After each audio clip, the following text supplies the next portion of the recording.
नमस्कार मंडळी, श्रद्धाज रेसिपीमध्ये तुम्हा सर्वांचं खूप खूप स्वागत। आज मी बनवणार आहे फ्राय राईस। तर त्यासाठी मी इथं 1.5 तांब्या पाणी कढईमध्ये गरम करण्यासाठी ठेवलेलं आहे।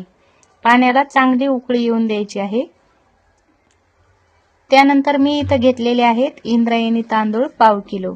तर हे तांदूळ हाताने असे स्वच्छ धुवून काढायचे आहेत आणि 10 मिनिटे असे पाण्यातच ठेवायचे आहेत।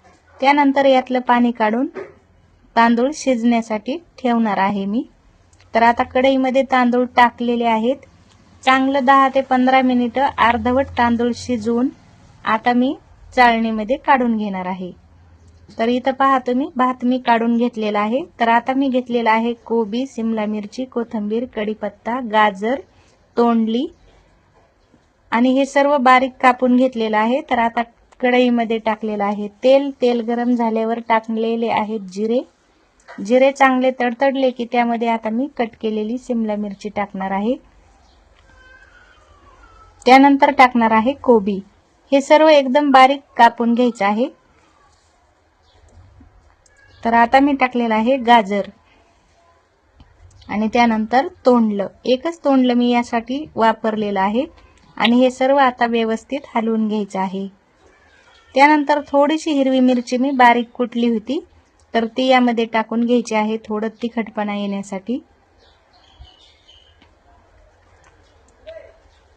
सर्व भाज्या व्यवस्थित परतून घ्यायच्या आहेत शिजेपर्यंत आणि शिजण्यासाठी टाकलेलं आहे मीठ।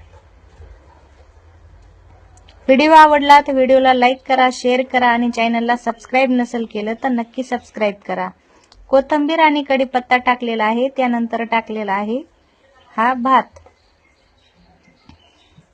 भात टाकल्यानंतर चांगलं असं परतू घ्यायचं आहे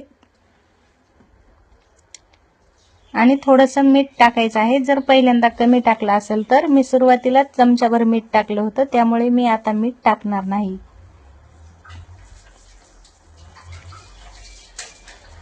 जर तुम्हाला असा फ्राय राईस बनवायचा असेल तर तुम्ही नक्की बनवा। या पद्धतीने जर बनवाल तर लहान मुलं सुद्धा खूप आवडीने खातील आणि तुम्हाला सुद्धा खूप आवडेल।